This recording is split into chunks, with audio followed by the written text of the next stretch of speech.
इच्छा ही सभी दुखों का कारण है। महात्मा बुद्ध का ये वाक्य सुनते ही मन में कई तरह के सवाल उमड़ने लगते हैं। क्या सचमुच भगवान बुद्ध इच्छाओं के खिलाफ थे?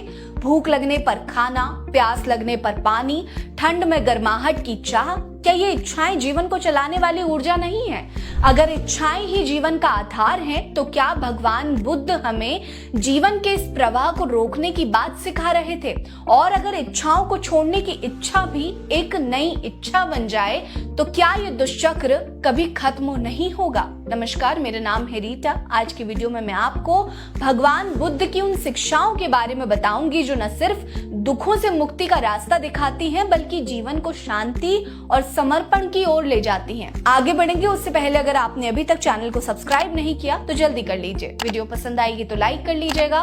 कमेंट सेक्शन में इसमें आपकी क्या सोच है हमें जरूर बताइएगा। भगवान बुद्ध कोई साधारण दार्शनिक नहीं थे। वो एक ऐसी जागृत आत्मा थे जिन्होंने जीवन के गहरे सत्य को छुआ। उनका कहना था कि इच्छाएं अपने आप में गलत नहीं है। भूख, प्यास या जीने की चाह जैसी इच्छाएं प्राकृतिक हैं और ये जीवन को गति देती हैं। लेकिन यही इच्छाएं लालच, असंतोष या आसक्ति का रूप ले लेती हैं, तब वो दुखों की जड़ बन जाती है। भगवान बुद्ध का दर्शन इच्छाओं को कुचलने का नहीं, बल्कि उनके स्रोत को समझने का है। वो कहते हैं कि इच्छा को गुलाम मत बनाओ, लेकिन उसे अपनी जागरूकता की रोशनी में देखो।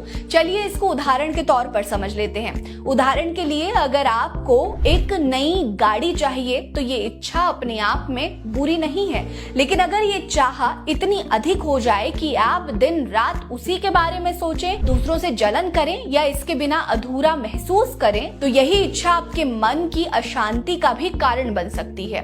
भगवान बुद्ध हमें यही सिखाते हैं कि इच्छा को पहचानो, उसका स्वभाव समझो और उसे अपने मन का मालिक मत बनने दो। भगवान बुद्ध ने दुखों से मुक्ति के लिए 4 आर्य सत्य का रास्ता बताया। उन्होंने अपने 4 आर्य सत्यों में इच्छा और दुख के रिश्ते को खूबसूरती से समझाया। वो बताते हैं कि दुख अंतर्निहित है और दुख इच्छा से आता है। इच्छा और दुख के चक्र से बचकर निर्वाण प्राप्त होता है और निर्वाण प्राप्त करने के लिए ध्यान, ज्ञान और नैतिकता की आवश्यकता होती है। बुद्ध का ये मार्ग जटिल नहीं है, बल्कि इसे जीवन को सरल, सार्थक और आनंदमय बनाने का रास्ता कहा जा सकता है। वो कहते हैं कि अपने मन को देखो, उसकी गहराइयों में उतरो और सत्य को स्वयं अनुभव करो। वही महान दार्शनिक एवं आध्यात्मिक विषयों के प्रख्यात लेखक जे कृष्णमूर्ति ने भगवान बुद्ध के दर्शन को और गहराई दी। वो कहते थे, हमारा स्व यानी कि स्वयं की भावना या मैं जो हमें अपनी पहचान देता है, वो वास्तव में अनुभवों, विचारों और सामाजिक संस्कारों का एक संकलन है। ये स्व ही हमारी इच्छाओं को जन्म देता है और हम इस भ्रामक छवि को बनाए रखने के लिए लगातार कुछ न कुछ चाहते रहते हैं। कृष्णमूर्ति का मानना था कि जब तक हमें स्व के भ्रम को नहीं तोड़ते,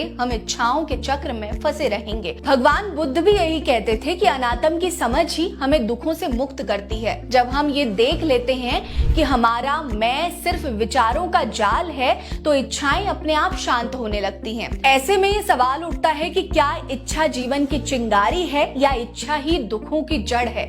भगवान बुद्ध का जवाब दोनों को जोड़ता है। वो कहते हैं कि इच्छाएं जीवन को चलाती हैं, लेकिन जब वो अज्ञानता और आस्ति से रंगी हो तो वही इच्छाएं दुख लगती हैं। भगवान बुद्ध हमें इच्छाओं को खत्म करने के लिए नहीं, बल्कि उनके साथ जागरूकता से जीने के लिए कहते हैं। वो कहते हैं कि जैसे कमल कीचड़ में खिलता है लेकिन उससे अछूता रहता है, वैसे ही तुम संसार में रहो लेकिन इच्छाओं के गुलाम मत बनो। भगवान बुद्ध का दर्शन आज के दौर में और भी जरूरी है। आज हम एक ऐसी दुनिया में जी रहे हैं जहां इच्छाएं विज्ञापनों और सोशल मीडिया के जरिए हर पल भड़काई जाती हैं। नई गाड़ी, बड़ा घर, परफेक्ट रिलेशनशिप जैसी चीजों के पीछे भागते हुए हम अपनी शांति खो देते हैं। भगवान बुद्ध की शिक्षाएं हमें रुकने, सांस लेने और अपने मन को देखने देखने की सलाह देती हैं। वहीं भगवान बुद्ध का अष्टांगिक मार्ग हमें इच्छाओं के साथ संतुलन सिखाता है।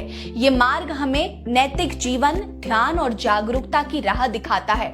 महात्मा बुद्ध की शिक्षाएं हमें इच्छाओं को दुश्मन बनाने के बजाय हमें समझने और उनके साथ सामंजस्य बिठाने का रास्ता दिखाती हैं। वो हमें बताते हैं कि जीवन की हर इच्छा को जागरूकता की रोशनी में देखें ताकि वो दुख का कारण ना बन सके। भगवान बुद्ध का दर्शन सिर्फ दुखों से मुक्ति का नहीं बल्कि जीवन को पूर्णतः शांति और प्रेम से जीने का निमंत्रण है। तो क्या आप भी भगवान बुद्ध की राह पर चलना चाहेंगे? साथ ही भगवान बुद्ध के विचार आपको कैसे लगते हैं? कमेंट सेक्शन में जरूर बताएं। बने रहिए हमारे साथ। नमस्कार। ऐसे ही वीडियो देखने के लिए वीडियो को लाइक करें, चैनल को सब्सक्राइब करें।